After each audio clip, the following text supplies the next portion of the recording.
Good afternoon, Ms. Nelson. Good Welcome afternoon. to Mountainside College. I'm Kimberly Thompson and I'm the principal here, and I've invited Natalie Davis, our vice principal, to join us for this meeting. Thank you for having me, Miss Davis. Thank you for having me, Miss Thompson. Nice meeting you. Alrighty, so I guess we can get right into it then. Yes, I am Melissa Nelson, a representative from CERTA Incorporated.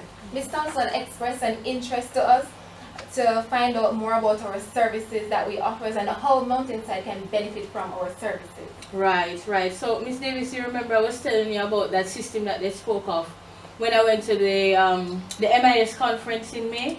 Oh yes, I remember. However, I would like to know a little bit more about the processes at all the processes at Mountainside can benefit. Why should we implement this ERP? By the way, what is it really?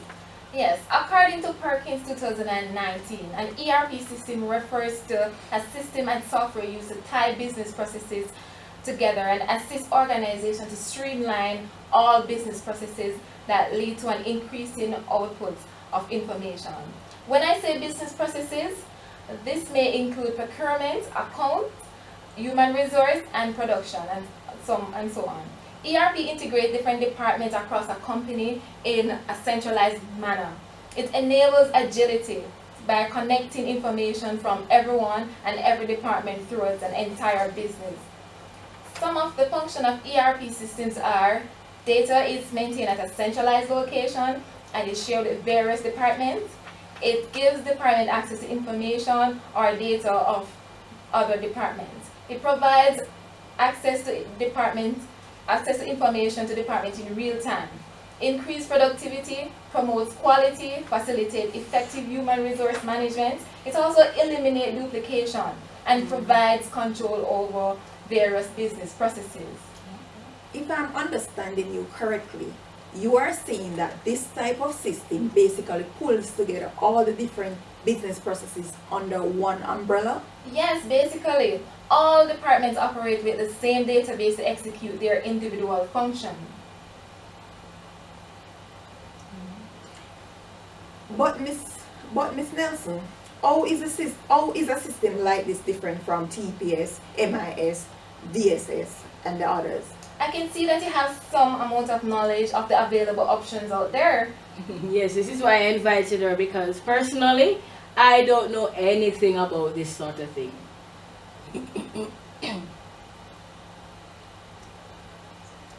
Well, ERP system brings all departments together in an organization, permits open communication and consolidates all information in one accessible database. The MIS, TPS, DSS, and others do not have these abilities. The traditional system, like the transaction processing system, perform routine operations but have limited support for decision making. On the other hand, the support in decision making is high in the ERP system. The traditional system requires departments to operate in isolation and do not share information in a centralized location, which is accessible by all. But in the ERP system, the company connects its business processes across departments so that everyone is working with the same data and processes. Having an ERP means a company only needs one program to keep track of all operation in the organization. Okay, that's interesting, but sorry. Here at Mountainside, we have a number of departments that differ to a great extent. How will such a system benefit us? Yes, I am aware that Mountainside consists of 30 teaching departments. All these departments perform different functions but may ultimately use similar data. So the ERP system will organize data and information in a centralized location, which will reap the following benefits. Communication will be streamlined to different departments. Increase efficiency and customer service. Receive access to information necessary to effectively manage the school for each department to operate at an optimal level. Easy access to information to provide to the bursary. Eliminate waiting time from the IT department. With all departments having access to real-time data through the ERP, processing time for certain operational activity will be reduced. Okay. Well, Ms. Davis, if this works, I can certainly see how it will help us streamline the planning for the new school year. Yes. Would a, would a system like this help us to communicate with students throughout their tenure? Definitely. The ERP system can provide the opportunity for online submissions of qualification, registration, fee payments, even assignments. Teachers, as well as registrar and bursary staff, can access information to complete their processes. And ERP will provide greater access to information across the institution. Interesting. Can you identify the matters to be considered when selecting, acquiring, integrating, and implementing a new ERP system? Yes, an ERP system implementation is not an easy feat. And when considering implementation, there are certain matters that need to be addressed. A decision should be made on those before even a selection of which system to put in place. Yes, I can imagine that the budget is one of them. Yes, the budget. Somehow, I knew you would go there first. This is a major financial decision for any organization, especially an educational institution. Also, other factors should be considered such as return on investment, company's goals and requirements, compatibility and integration with existing software, in-house expert training options, ease to update information in future technology, accessibility on mobile devices, and an implementation partner is needed. Well, I think we're getting a better understanding of what the whole ERP is about and what we'll be getting ourselves into. And I must admit that the factors that you talked about, these matters that we have to consider first, I can see why it is important that we look at these from the early stages. Yes, I am glad you do. In order for the implementation to be successful, there are some aspects that must be in place. There are referred to as critical factors of success. There are the keys, areas of activity in which favorable results are necessary in order to reach your goals. In fact, Finney and Corbett in 2007 said that the critical success factor of an ERP are those conditions that must be met in order for the implementation process to occur successfully. Can you explain the critical success factor of an ERP system implementation and the steps required to ensure these successes? First of all, it is extremely important that management is committed to the project. That is why I am so happy that Ms. Thompson is here to champion the implementation of such a project. Yes, resources needed are assured when top management is involved. Yes, additionally, coordination of scheduling and monitoring activities is paramount. Someone with the skills and knowledge of project management will help in ensuring that the stated objectives are achieved. I cannot stress the importance of human resources, as their training and education is crucial. They must have a sound knowledge of how to operate the system when it's up and running. They should therefore be aware of the ERP logic and concept and should be familiar with the system features. Additionally, you must ensure that the requirements of the system align with the business plan and the vision of the institution. Not knowing the plans and requirements of the ERP can lead to failure. During implementation phase, an ERP, it is paramount that there is open communication within the institution. This increases the success in this stage. This allows stakeholders to understand the goals and expected benefits of the project, as well as the share and progress of the project. The shareholders' participation and partnership will also ensure that the goals are realized quicker. And please remember too, that the stakeholders include both internal team here at Mountainside, as well as consultants and vendors for the software packages. Okay, wow. Ms. Davis, I think I see a lot of changes in our near future. That is so true. Yes, this will certainly change the dynamics of the institution. A process of change management is important in order to ensure the new system succeed by ensuring there is readiness to educate users in the current industry, best practices, and vigorous training in technical system. Okay, I have been saying a lot, but I want you to take the time to think about what I've just said. We want for you to succeed at this, and that's why it is best to point out all these factors. Do you have any questions?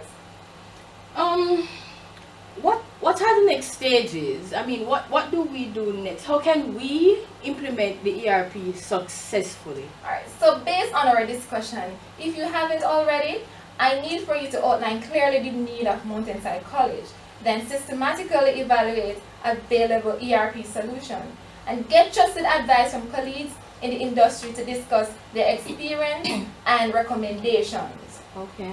I think it would be beneficial for us to try and find somebody in-house who can follow the schedule properly. They do the project management that you spoke about? Yes, indeed. A leader must be assigned for this implementation. You also need to quantify the benefits you are expecting and prioritize your objectives.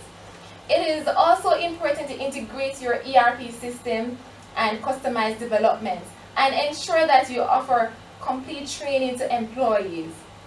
Once the system is configured and the new processes are created, it's crucial to take necessary time to train your users. Invest both in individual and group training to enable your employees to use the software at a minimum potential. It sounds all good, but what should we look out for? How can we ensure that we don't fail? Two of the main reasons why ERP implementation fails are inadequate preparedness and insufficient project management. However, some other factors may come into play. Example, poor packaging selection. This usually occurs when engineers do not check if the ERP is compatible to the business. There is also misfit. This is where consultants implement package used in earlier company without considering the business requirements of the current company. That is why it is important to know what we require. Exactly. Another contribution to failure is inappropriate resource allocation to the ERP implementation project. Some companies allocate minimal staff for the project and try to save money by overburdening them. There is also unrealistic expectation on return on investment. ERP package vendors ignore the cost of consulting, training, testing, data conversions, documentation, and staffing. But how can we prevent this from happening? There are, in fact, certain things you can do to mitigate against these. Utilizing the allocated resources completely for the purpose of fault-free ERP implementation. Encourage change within the institution. This will prevent resistance to the expected changes that will come. An ERP system should be managed professionally, and information should be saved as a backup on a daily basis to avoid disaster. You must therefore ensure that this is in place.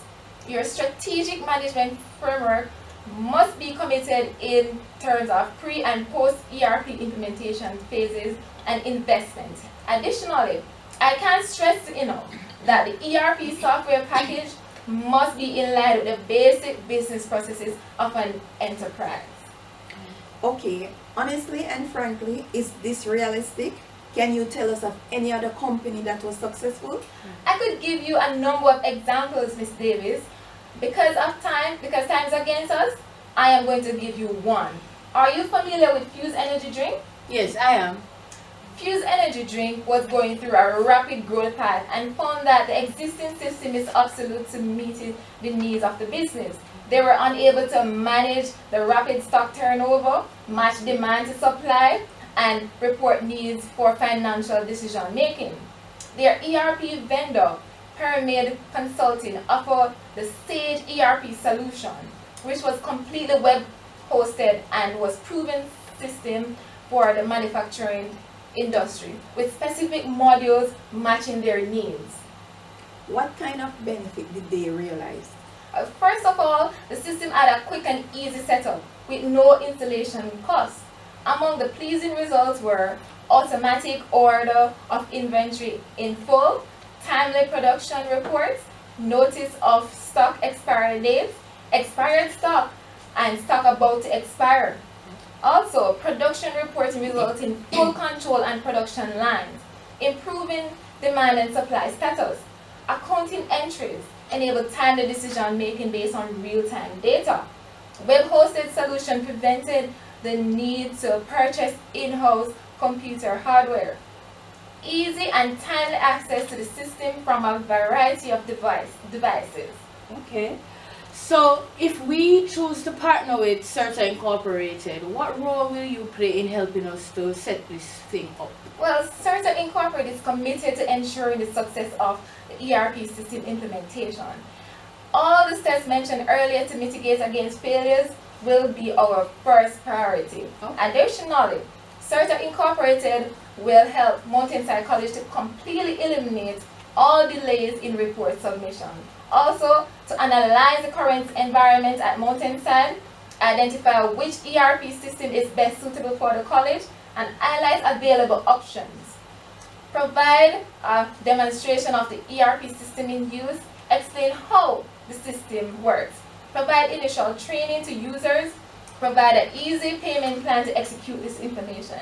And finally, provide support during the implementation process. Okay. Thank you, ladies, for your time. If you would like additional information we discussed today, please feel free to visit these websites, these citations, and get additional information. Nice to meet you, Ms. Nelson. We will talk soon. Thank you so much for having me. Hoping to hear from you soon. Thank you. Thank you for coming in. Thank you.